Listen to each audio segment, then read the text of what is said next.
आप सुन रहे हैं डीजे करण सिंह पंदरों का मिक्स किया हुआ गाना।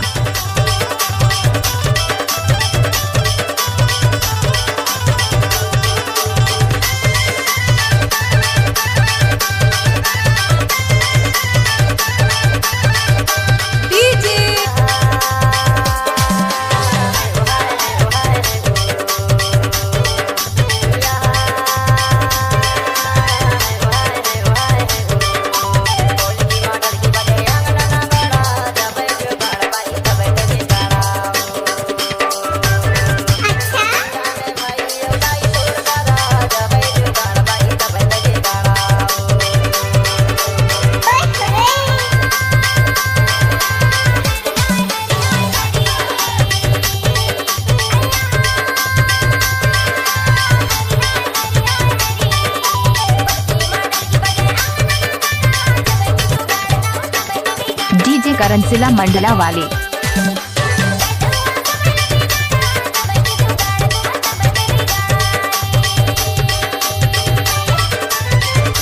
इलाका किसी का भी हो धमाका डीजे करण सिंह सेंगरवाड़ा वाले का ही होगा।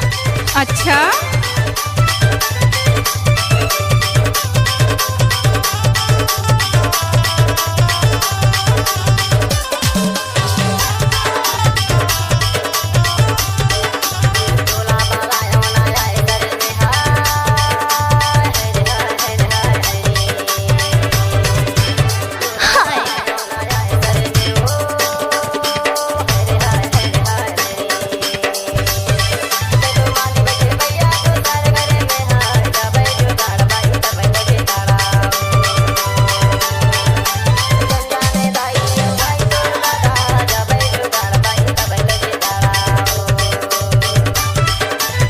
करण साउंड झिरिया टोला।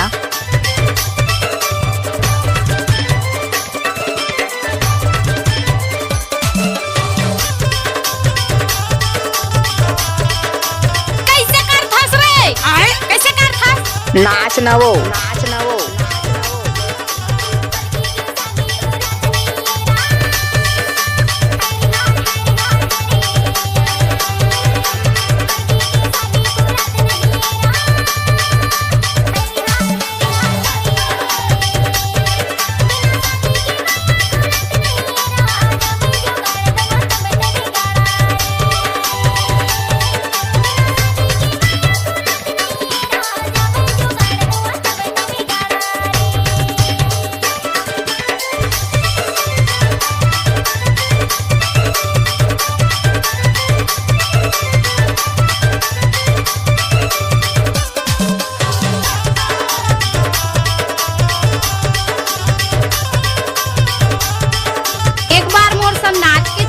गाड़ी भर मत देवे।